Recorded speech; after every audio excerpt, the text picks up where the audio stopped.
Welcome to the June 12th, 2023 City of Broussard Council meeting. Please remember to adjust your microphones and speak into them so you can be heard clearly on our broadcast. If anyone from our audience would like to make a comment on an item listed on the agenda, please fill out a blue card located in the back of the room and turn it in to our city clerk. Each speaker will be given a maximum of 3 minutes. Please rise for the pledge. I pledge allegiance to the flag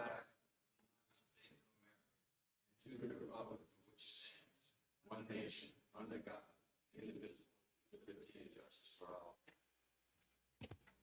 Please welcome Pastor Marty Durcell to lead us in our prayer. Thank you, Pastor. Would you bow your heads as we go before the Lord in prayer? Heavenly Father, I want to start, as I always do, just by saying thank you.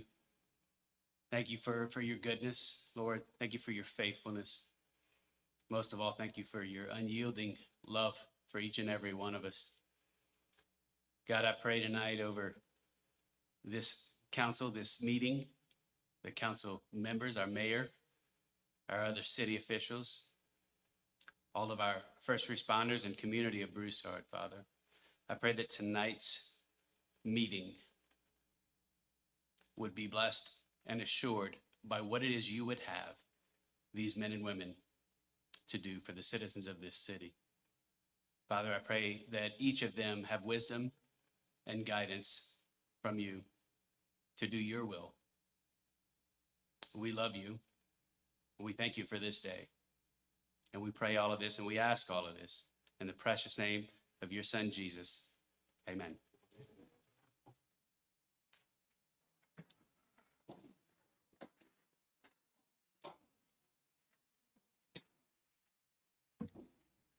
Item 2.1, acceptance of the minutes of the May 23rd, 2023 meeting. Do we have a motion to accept? A second. The minutes were supplied in the council's packet. Tina, No do you public have? comments. Thank you. Council discussion? Question. District 2, Yes. District 3, Yes. District 4. Yes. District 6, Yay. at large. Yay. Motion carries. Other business, item 3.1, Mr. Walter Campbell, candidate for Lafayette Parish Assessor. Welcome, Walter.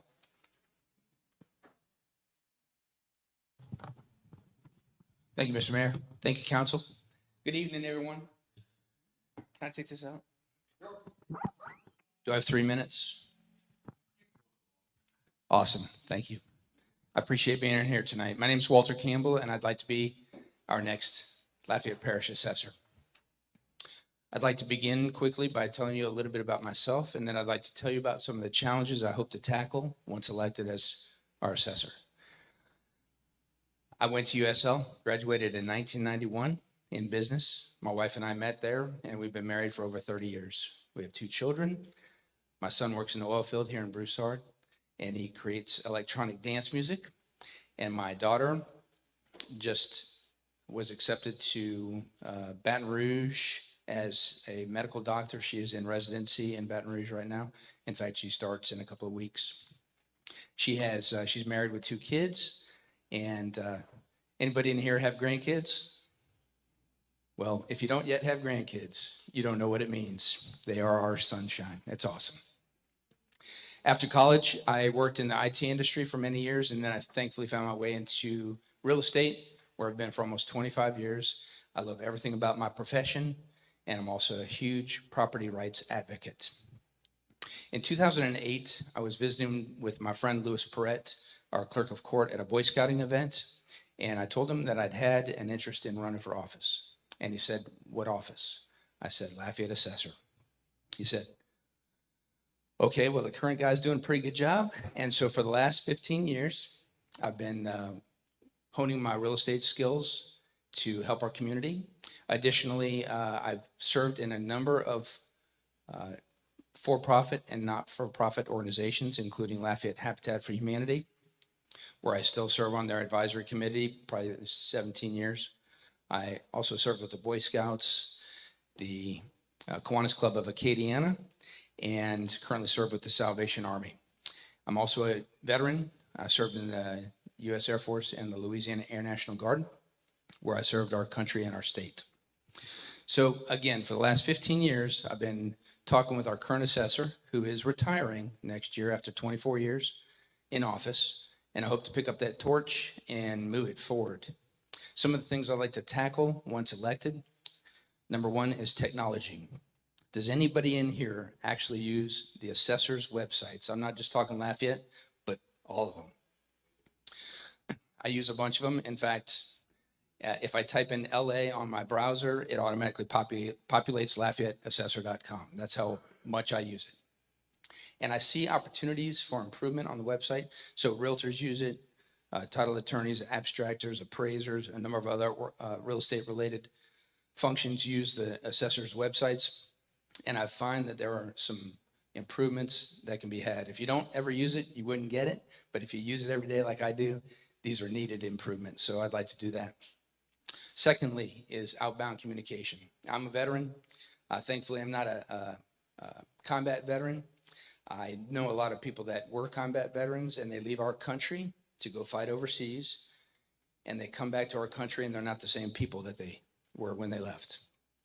And so we as voters voted to give them some tax benefits, but I find that a lot of veterans don't know about their tax benefits. Additionally, senior citizens. My dad's 81, I'm 55, and when you turn 65 in Louisiana, you are eligible for a homestead exemption property freeze. So it freezes your assessed value of your home. And the average household income in Louisiana is only $56,000. So you can probably imagine there are a lot of seniors that don't even know about this property tax freeze. So what it does is if you qualify, if you apply and you qualify and get accepted, it freezes the assessed value on your home. So while the taxes may go up and down as we as voters vote to tax ourselves, the basis of their tax will remain the same. Their assessed value will remain the same. So those are two of the areas. Number three is consolidation of services. I'm a conservative Republican. In fact, I'm a lifelong Republican. Additionally, I am the only endorsed Republican by the Republican Party in this race. And I believe in saving money. So if I've already talked to our clerk of court, Louis Brett, about the opportunity to consolidate some services. When we close on a property, the title attorney sends that documentation into the clerk of court's office where they document that closing. Then the information goes over to the assessor's office where they document that new addition to the rolls as the new property owners. Then it goes to the tax collector and they input it, and then it goes to the sheriff and they input it. Well, I don't know about you guys, but it's 2023, and I think we can improve 40 fingers touching our data. And it creates an enormous amount of opportunity for errors, and so I'd like to work on improving that. It's funny because in Acadia Parish, our neighbor to the west, the sheriff, the assessor, and the clerk are already on the same database. Well, I'd like to propose that here in Lafayette Parish as well. So I'm going to work on that too to try to save us some money. And then the fourth area is homestead exemption fraud. And I didn't believe that this existed until one of our fellow realtors brought it to my attention, and he said one of his clients is taking homestead exemptions in 4 different parishes on 4 different properties. Now, you guys know that that's not right. We're allowed 1 homestead exemption on our primary residence. And so I called Conrad Como and I said, is this real? He said, yes, it is. And I said, why is it real? And he said, because the 64 assessors don't talk to each other.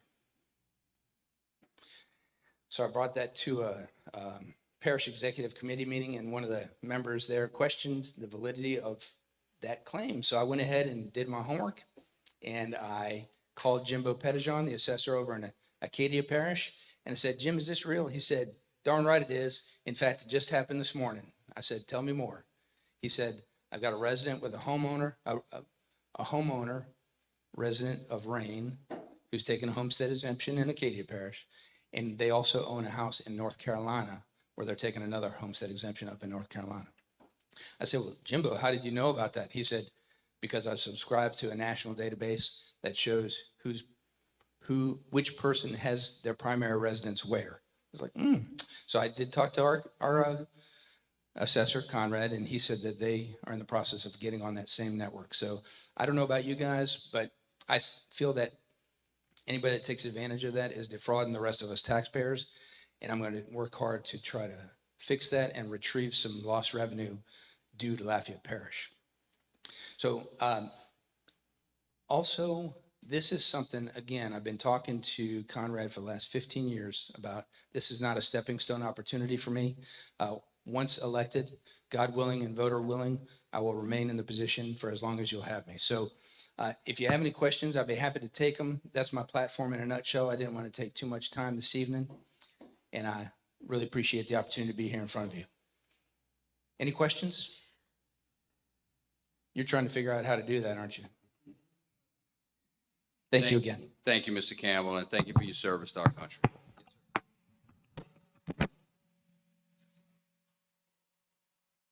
Item 3.2, the Pines Apartments condemnation update. Mr. Ben Terrio is here to give us an update. Welcome, Ben.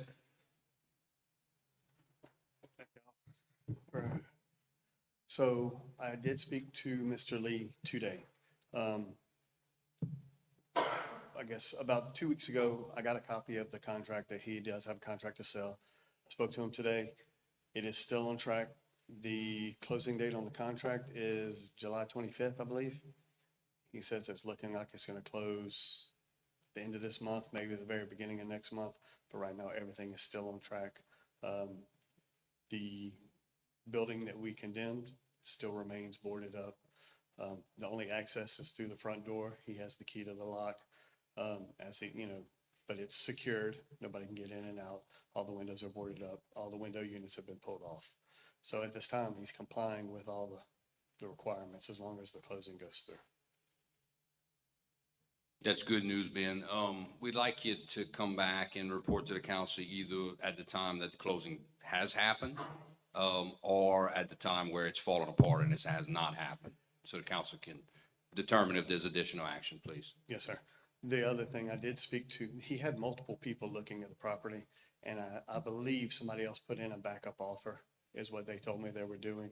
So there's some extra opportunity if this one does fall through. But I will certainly come back and give an update as soon as progress is made. Anything else? Yep.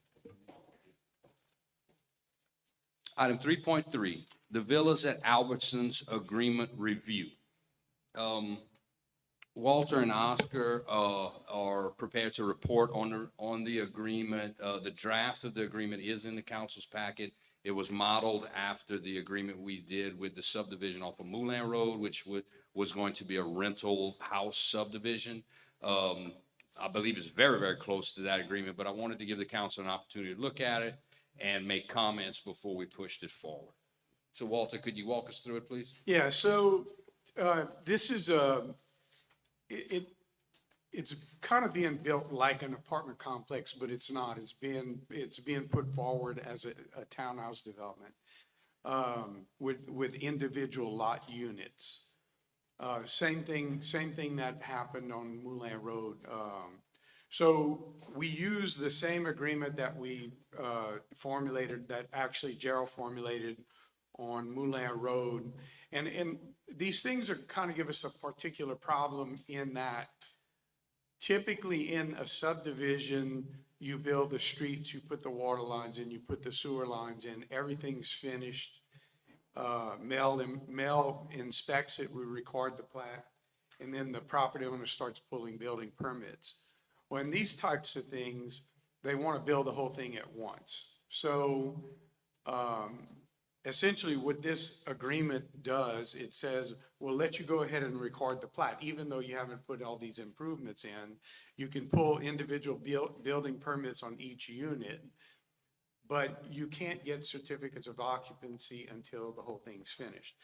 There's some additional language in here that the developer is going to put up some money, his share of the cost of a new lift station. He's got to put a lift station in no matter what. And we asked him, what would the cost of that be? And he gave us the cost. So he's going to put that up. We're going to put a bigger lift station and abandon an old one.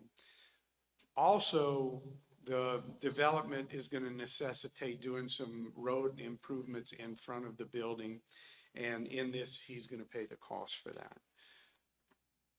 Those things are particular to this, but otherwise, it's the same thing we did on Moulin. Think I got everything? I think you summed it up very well, Walter. So, I mean, in a nutshell, the developer would like to go through a process that is outside of the norm with the recording of the plat so he can start building, now. And I suppose what the city's asking to make sure that we're protected is that we're clearly identifying what's going to belong to the developer, what's going to belong to the city, and whose responsibilities different parts are. For instance, the water and sewer are going to act two different ways, correct? Yeah, the sewer collection system on site is private. The lift station is public. The water system within the development is public. So, yeah, the water system. Because each unit has an individual meter. The only way we could do it otherwise, we'd have to put a master meter and serve all of them. So we have to have, because there's individual meters to individual units, it has to be public. The sewer system, we weren't comfortable maintaining because of the tight quarters and so forth. So he's gonna take care of that. This document gives him the most flexibility so he can go forward. But we also put some restrictions on what he can and can't do and feel like the city's interests are protected here. And we're giving the developer a lot of flexibility at the same time. That's why I think when Gerald originally came up with this, it was so good because it kind of works for both sides.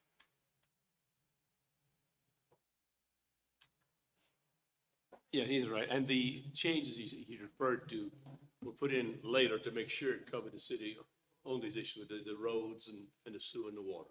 Those were not in there originally, but since this is a unique situation, I think that covers, and he seems satisfied with it, and it covers our concerns.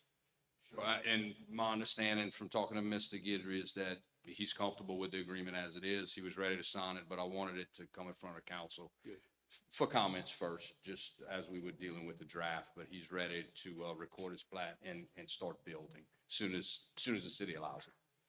And guys, this is the shape of things to come. We're seeing more and more of these rent type. Yeah, and it's just something we need to, I honestly, we met with LCG. They took a different approach to this same issue. I think our way is better. It's cleaner. And I think Cliff is fine with it from what I understand. Well, and this is starting to look like a trend where we have these neighborhoods that come up that will be rental, and we want one owner. We don't want these things getting sold off as one-offs, and then we're dealing with 200 owners or 4 owners, those kind of things. Just to confirm, I'll Deputy walk up to speak into the mic. We are putting hydrants in there, right, on our city system? Yes. Okay, yeah, I just want to make sure. I know we talked about it in the planning commission meeting. I wanted to make sure that hadn't changed because obviously that far off the road is going to pose us an issue. Absolutely. The requirements for fire protection will be the same as any standard subdivision. Yes, sir.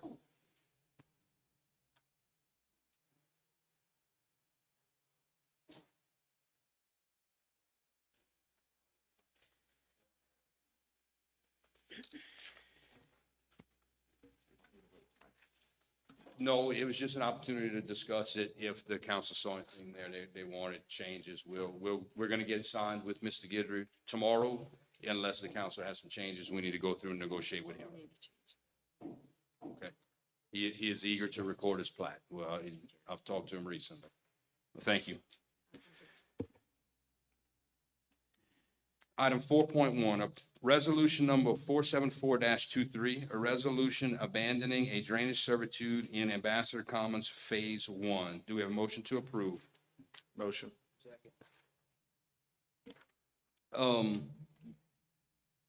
Mel, I believe, is prepared to comment on that, and I think I might see representatives that might want to comment on this item, so please come forward if you would like to discuss it.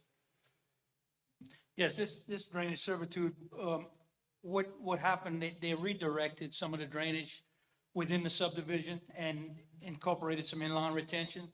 So some of this servitude was not needed. And, in a nutshell, that's basically what we have. And it's it'll work, by abandoning this servitude that's not needed. Back into commerce, exactly, yes. Yeah, because where the old channel was in the servitude, it creates a cloud on the title when they go forward to sell a lot. So in this plat, I put a plat, I got it from Sean. Yeah, I put it on your desk. They're removing the old servitude, but adding a new one in, so we're covered. Yeah, so it's just simply, basically, I'm Sean McMenamin, Duplantis Design. All we're doing is basically rerouting, we're not abandoning the drainage servitude. It'll be rerouted through the ponding system, through the neighborhood, and then around the backside of the school. That one had already been rerouted. When they built the school, they rerouted it down the property line to tie in. Yeah, and it basically, like Walter was saying, the lots that are inside of the subdivision created would have issues with a drainage servitude on them, so. Sure. So the work's already really been done. It's just cleaning up. Yeah, they'll just clean up the plat to get final approval from Miss Sarah so we can Okay. record the plat. Mayor, we're in the process of reviewing the final plat, and I think Mel's already done his walkthrough. And I think we're waiting on some construction documentation, but they're ready to record and start moving forward. And I think we're in pretty good shape with the plat. We've been going back and forth with them, but I think we're real close. Yeah, and we just need to clean this up so we can remove the existing drainage servitude and add the new one to the plat. So Walter and Mel, it is your recommendation that we accept it as it's drawn here? Yes, it is. Thank you. Any other public comment, Tina? No public comments. Council discussion?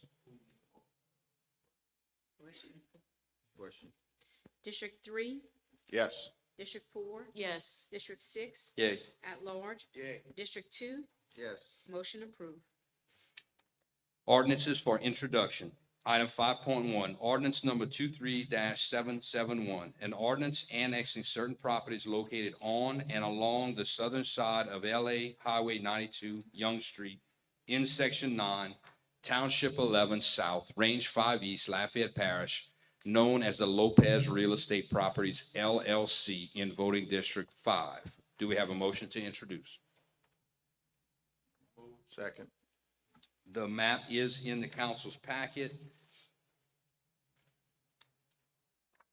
Tina, do we have public comment? No public comments.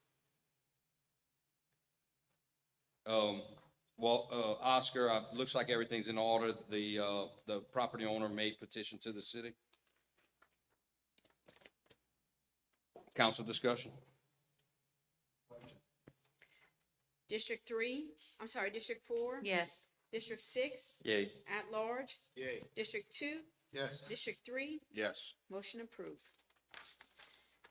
Ordinance 23-772, an ordinance annexing certain properties located on and along the eastern side of North Eola Road in Section 69, Township 11 South, Range 5 East, Lafayette Parish, known as the Patin Annexation at 214 North Eola Road, Voting District 1. Do we have a motion to introduce? A motion. Second. Again, the map is in the council's packet. This is an introductory item. No public comments. Thank you, Tina. Council discussion? Question. District 6, Yay. at large. Yay. District 2, Yes. District 3, Yes. District 4, Yes. motion approved. Item 5.3, ordinance number 23-773, an ordinance approving and authorizing a cooperative endeavor agreement between the City of Broussard and Building Code Inspection Services, LLC, and adopting a permit fee schedule in connection therewithin. Do we have a motion to introduce? Motion. Presented tonight is Ms. Claire Richard, I believe. Claire, please come to the podium. A representative from Building Code Inspections. Thank you for coming tonight and talking to us about this item. Yes, thank you for having me, and I'll be more than happy to answer any questions y'all have about it. I first wanted to say thank y'all so much for allowing us to work in your city. We started working in 2009, so we've been here for over 14 years. When we started out, we started with the cost of $82.48 per square foot for a residential home. Back in 2009, that was based off of the National Association of Home Builders average cost from 2007. And believe it or not, that average right now is $167.37. So it has gone up ridiculously. What we're asking for is the International Code Council's average from 2020, which would bring it up to $120.75, but still use the Southern Regions building deduction, which is for 0.87. So that would bring our total up for building costs to $105.05 for residential construction. Y'all have any questions about it that I could help? That was $105 Square foot. per square foot. Yes, sir. $105.05 per square foot. And Claire, just to be clear, to clarify that, that's not the rate we charge somebody. It's, there's a calculation on what kind of rate that. Yes, sir. So that rate, so I did some calculations just as examples. For a 1,500 square foot house, with that cost of construction, it should cost around $150,000. And then we do $3.50 per thousand off of that. So the total would be $551.51 for the building permit. And that would be an increase of $118.49 from our previous amount. That would include any inspections? Yes, that covers all cost of the inspections. And then we're only asking for an increase on the building permit. The plumbing, AC, electrical, all that stays the same, and just for residential. And that is all charted in the packet the council has. And I talked to Mr. Rodney about it last week and earlier today. And really, what we're doing is setting our rates at the same level as all the communities around us. Broussard had just not gone up. But there are two communities that are much higher than we are, Carencro and Rain. We're not, advocating that we be the highest, but Broussard has not moved their rate up in many, many years. So to kind of follow a current pattern, costs are going up for everybody, Oh, including yes, sir. our Yeah. city. Yes, sir. Thank you. Thank you, Ms. Claire. Do you have questions for Claire? No public No comment. public comment? Do we have a call for the question? At large? Yay. District 2, Yes. District 3, Yes. District 4, Yes. District 6, Yay. motion approved. Item 5.4, ordinance number 23-774. An ordinance annexing certain properties located on and along the eastern side of Marteau Road and the southern side of LA Highway 92 Young Street in Section 10, Township 11 South, Range 5 East, Lafayette Parish, being known as the Marteau Subdivision LLC annexation at 803 Marteau Road in Voting District 5. Do we have a motion to introduce? I move. So the map is in the council's packet. And one thing I just wanted to mention is that when you look at the map, there's two different zoning types there. And the reason there is because during the zoning meeting, the owner specifically requested that. And if Walter, if you want to comment on that, if you understood it any different, but it was all community commercial. The owner specifically asked if this particular section could be moved down to residential. No, I'm sorry. Am I talking about the wrong map? Oh, my apologies. I'm talking about the wrong map. It's the next one. So scratch that, please.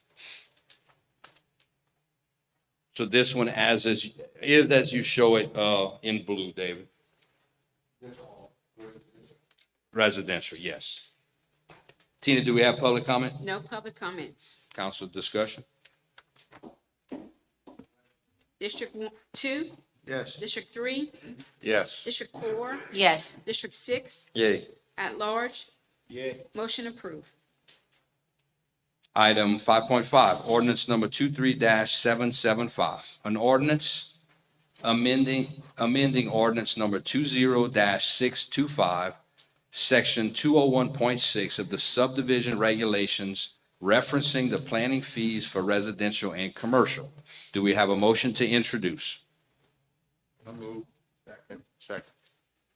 So Oscar and Walter are prepared to comment on this item, but it is updating our fee schedule, which is done by ordinance for reviewing subdivision plats. And Walter, if you want to take it from there. Yeah, well, we doing a couple things. I think when we started the overlay district, we didn't have any fees associated with that. And I think the mayor's proposing, $200 for a residential review and $500 for a commercial. We were collecting nothing, and, so that would change. And then the other part of it, is in regard to planning commission. I was involved when City of Broussard first set up the planning commission 20-something years ago. We've never changed the rates since then. And they were based on, what LCG was doing at the time. And so just to give you, I'm not gonna go through the whole thing, but on a residential subdivision, to do a plat review and then all of the engineering review after that, we're collecting $1,000 plus $15 per lot. That's all we collect, which would be on a 100-lot subdivision at $2,500. What we're proposing, and again, I'm just gonna use residential as an example, is going from 1,000 base rate to 3,000 base rate plus 20 per lot. So if you do a 100-lot subdivision, it would go from $2,500 to $5,000, which comes closer to covering the city's cost for doing all of this. I think we're right now the lowest, and we might still be the lowest in the parish if we do this. Is that correct? My understanding is the rates we're proposing now would put us at about an average rate in the parish. There are a few cities that are much higher than we are, but again, those are the outliers. We're looking for the average. And doing an evaluation on what it's costing the city to pay for, engineering services in these reviews, we don't want to lose money, right? We'd like to be in the average somewhere, so we're bringing it to the council for consideration so we can sort of get in line with everybody else. Are we breaking even? It can depend because some reviews are more difficult and we're charging hourly fees. Walter, you can comment on that more than I do. There are some additional fees for if somebody has to resubmit, or if they let it go dormant, then they come back because your approval is good for 12 months.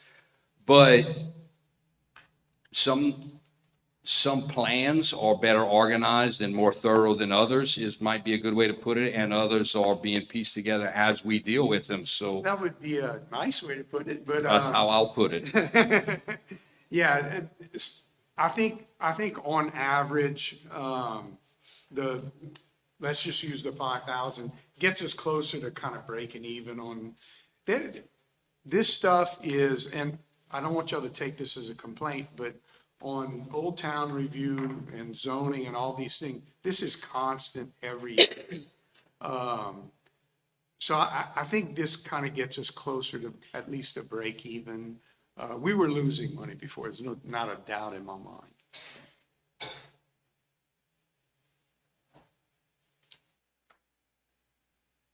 Tina, do we have public comment? No public comments. Further council discussion? Question. District 3, Yes. District 4, Yes. District 6, Yay. at large, Yay. District 2, Yes. motion approved. Ordinances for adoption. Ordinance number 23-770, an ordinance amending the zoning ordinance of the city of Broussard to include the following maps. Map D-9, portions of LA Highway 89, Youngsville Highway. Map G-8, portions of La Flamme Road. Map F-14, portions of Fobb Road. And map F-15, portions of Fobb Road. Do we have a motion to adopt? Make a motion. Second. And I'll refer back to the comment that I was untimely for. There's one map in there where you see residential mixed with community commercial off of Highway 92, and that is at the request of the homeowner or the property owner. Tina, do we have public comment? No public comment. Council discussion? Question.